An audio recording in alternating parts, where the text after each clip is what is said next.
Pada video sebelumnya kita sudah belajar tentang t-test, jadi uji hipotesis dengan menggunakan t-test, di mana kita memiliki hipotesis. Kita punya katakanlah dua populasi, dua grup.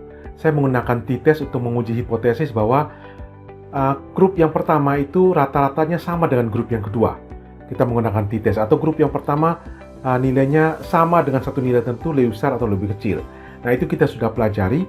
Nah, pada video-video ini saya akan mengajar tentang z-test.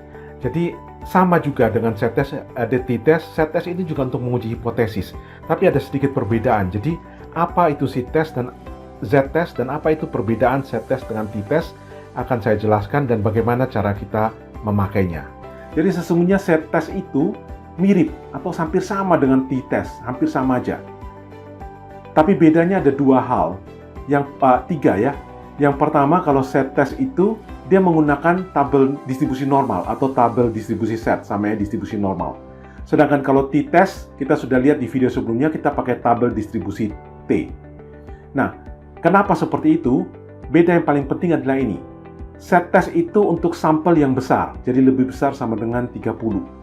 Kalau kita punya sampling, kita sampel lebih kecil dari 30, maka jangan pakai z-test, pakai saja t-test. Jadi ini perbedaan yang paling signifikan. Kalau sampling kita besar, kita bisa pakai z-test, lebih simple. Kalau sampling kita kecil, kita harus pakai t-test. Perbedaan yang berikutnya adalah, kalau z-test itu, standar deviasi dari populasi harus diketahui.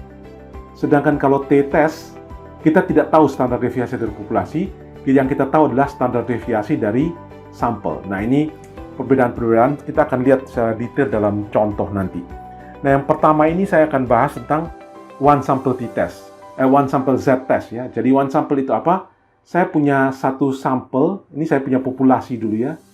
Saya punya populasi, kemudian saya sampel dari populasi itu. Jadi ini populasi, kemudian saya sampel.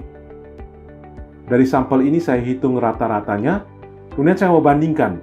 Apakah ini lebih besar, sama dengan, atau lebih kecil dari satu nilai tertentu, yang saya sebut mu. Ambil contoh misalnya begini. Kita mau memeriksa apakah kecerdasan IQ dari orang Indonesia, jadi orang Indonesia itu adalah populasi, IQ dari orang Indonesia itu sama dengan 100 atau lebih besar dari 100 atau lebih kecil dari 100. Jadi 100 ini seolah-olah jadi standar. IQ orang Indonesia itu ada di mana? Sekitar 100 atau lebih tinggi atau lebih rendah. Orang Indonesia lebih pintar atau lebih kurang pintar dibandingkan dengan 100 ini. Nah, ini namanya one sample test, karena kita satu case kita tes dengan satu angka tertentu. Nah, tentunya saya tidak bisa ukur seluruh rakyat Indonesia, maka saya ambil sampel. Misalnya saya ambil sampel 18 orang. Setelah saya ambil sampel 18 orang, saya tes IQ-nya, saya dapat rata-ratanya. Kemudian saya akan melakukan uji. Apakah rata-rata ini setara dengan 100, lebih tinggi atau lebih rendah? Maka uji yang saya harus pakai t-test. Kenapa? Karena sampling saya cuma 18. Kalau sampling saya cuma 18, saya harus pakai t-test. Kalau sampling saya misalnya 35, maka saya bisa pakai z-test. Ada syarat berikutnya. Saya harus tahu standar deviasi dari populasi. Kalau yang t-test, saya cukup tahu rata-rata sampel dan standar deviasi dari sampel.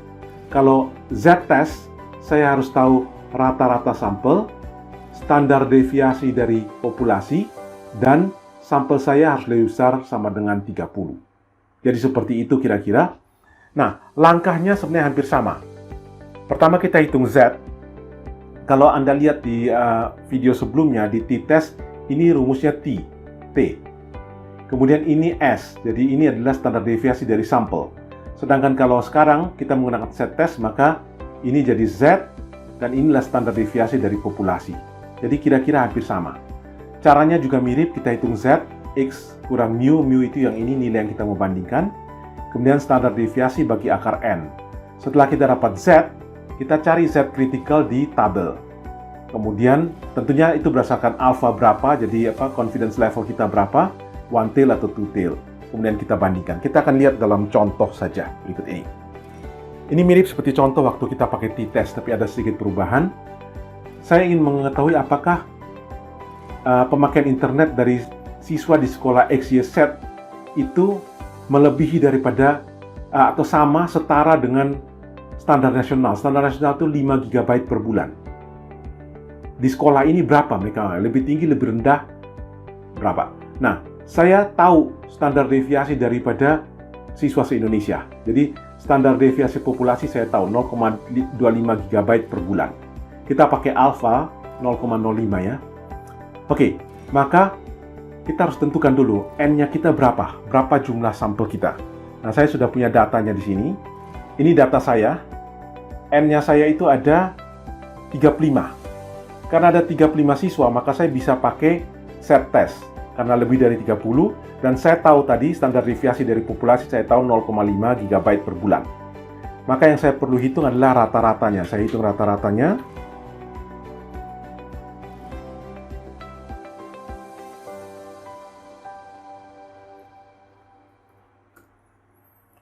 ,08. Jadi saya sudah hitung rata-ratanya 5,08. Maka saya kembali ke sini, saya sudah dapat ini 5,08. Maka saya bisa hitung. Jadi X bar 5,08, mu adalah pembanding saya yang adalah 5 GB per bulan. Standar deviasi saya sudah tahu, standar deviasi populasi 0,25 GB. Kemudian N-nya 35, jadi akar 35, saya ketemu setnya 1,89. Oke, sekarang kasusnya two tail atau one tail. Ini pemakai internet sama dengan pemakaian rata-rata. Jadi kalau kita lihat di gambar distribusi normal, harusnya sama itu di sini ya, 0, bedanya 0 atau jadi mu. Nah, kita toleransi, kita masih toleransi sampai berapa? Di sini kita toleransi sampai dengan alfanya 0,05. Jadi daerah yang di sini sama di sini jumlahnya 0,05. Karena terbagi 2, maka di sini 0,025. Jadi ini kasusnya two tail 0,05 atau kalau one tail 0,025. Coba kita lihat di tabel distribusi normal, kita ingin temukan berapa Z critical di sini. Dengan luasan di sini 0,025, luasan di sini 0,025. Nah, kita lihat di sini. Karena ini gambarnya seperti ini, maka dia cuma satu sisi saja. Maka kita cari sehingga luas sebelah sini, kita cari Z critical berapa supaya luas di sini 0,025.